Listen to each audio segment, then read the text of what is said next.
I used to be a very skinny kid, and on my journey to get to where I am now, to become fairly muscular, I made a lot of mistakes, and there were periods where I was focused on the wrong things. Even though my priority was to build muscle, my priority was bodybuilding, I started prioritizing or training as if I want to be a powerlifter or as if I want to just become more athletic.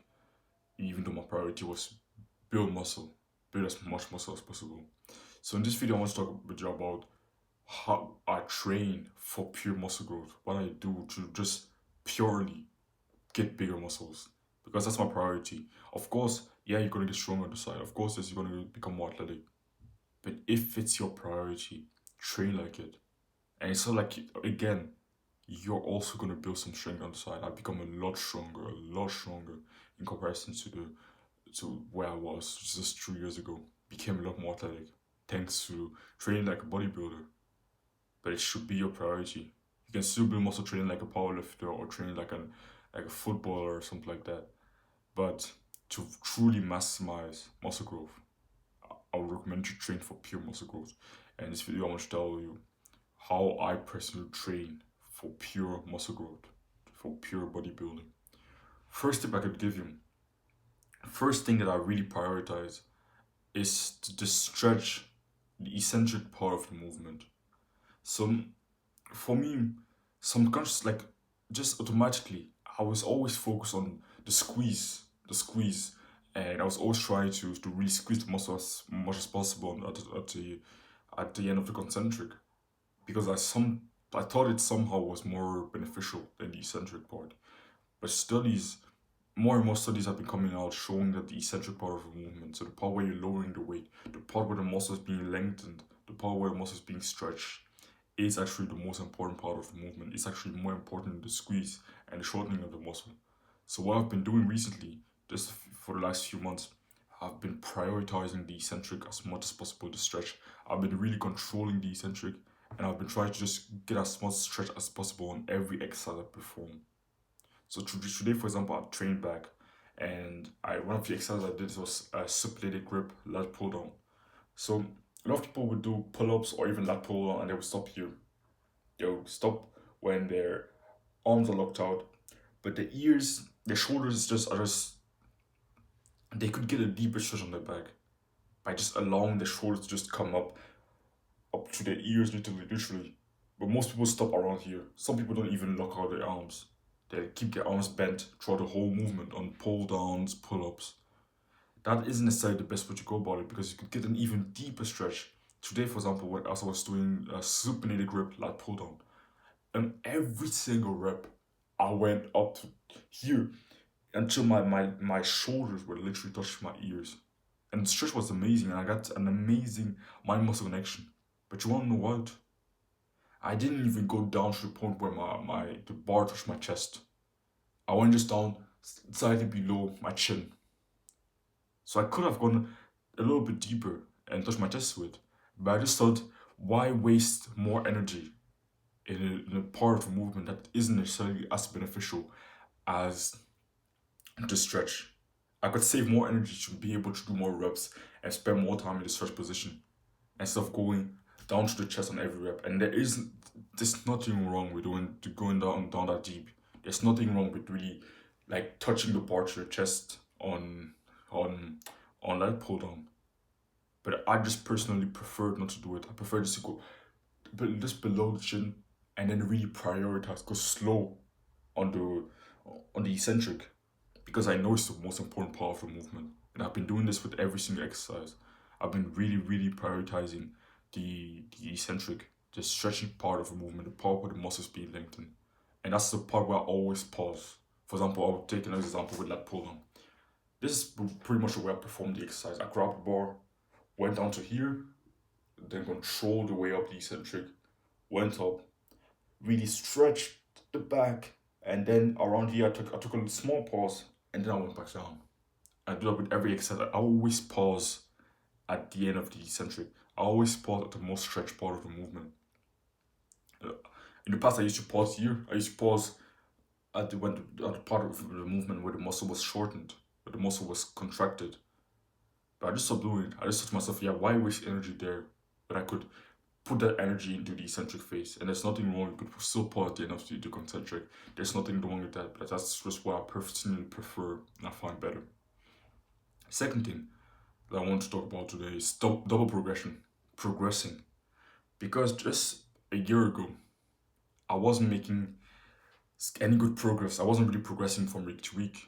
I was just stagnating, using the same weight for the exact same amount of reps. And I did that from week to week to week to week to week to week to week with zero progression. But for the last 9, 10, 11 months, I've been making some good progress. My strength has been going up a lot.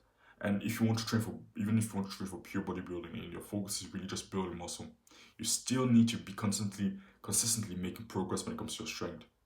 You still need to get stronger from week to week, especially as a beginner. Of course, when you become more advanced, yeah, you're not going to necessarily make progress every single week. But as a beginner, as a novice lifter, and even as a big and as when you first get into the intermediate phase, you should still be able to make progress very, very consistently in strength.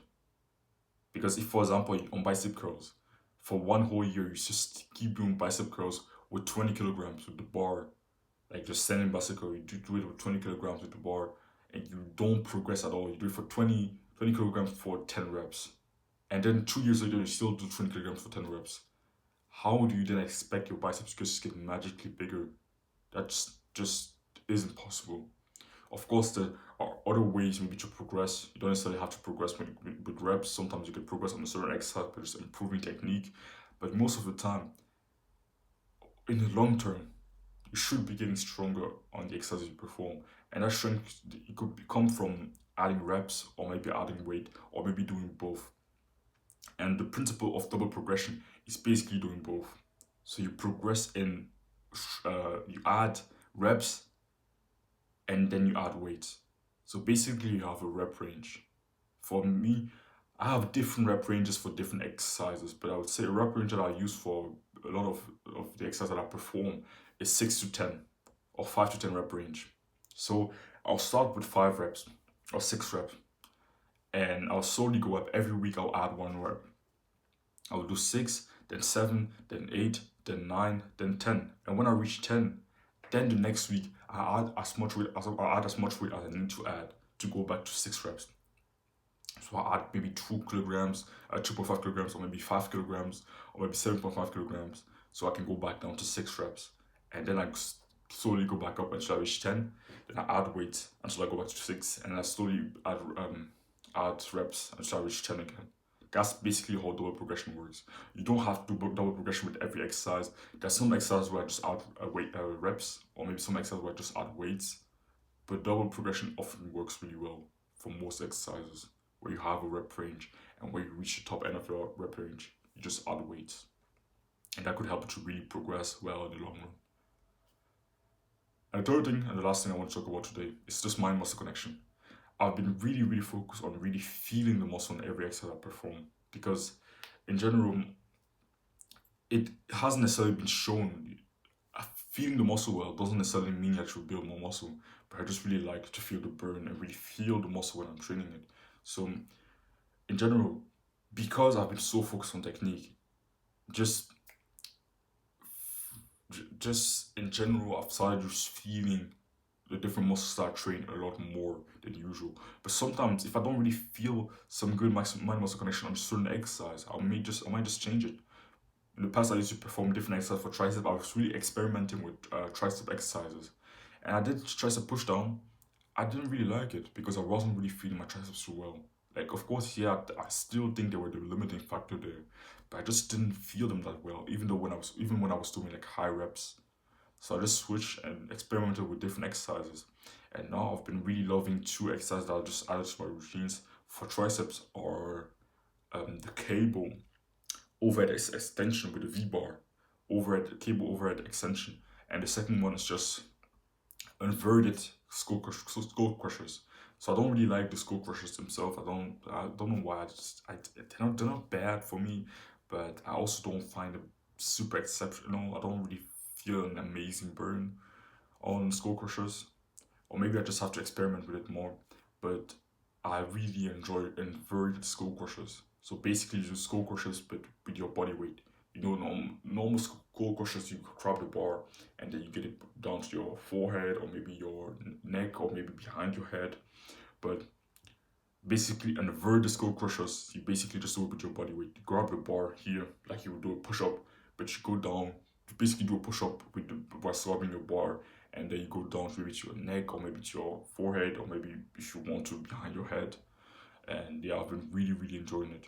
Been really finding it really fun. Really been feeling my triceps really well. And yeah, when I find that I don't really get some good mind muscle connection from a certain exercise, often I would just switch it. I would just find another one. Maybe look for another one to that I feel a lot more and that I find a lot better. And it doesn't mean I won't tell you that there's one specific exercise. I give you some insane mind muscle connection. It's really different for different people. I know some people that really love the tricep push down. I don't really like it. I don't really feel my triceps too well on tricep push down. But I know some people that really, really love it. That really feel it really well in their triceps. And other tricep exercises. So yeah, we all different in this regard, at least. So yeah, that was pretty much it. Hope you found this video valuable. If you want more help from me and you're interested in fitness coaching from me, then you can click the first thing in the description. And yeah, don't run from discomfort, chase it.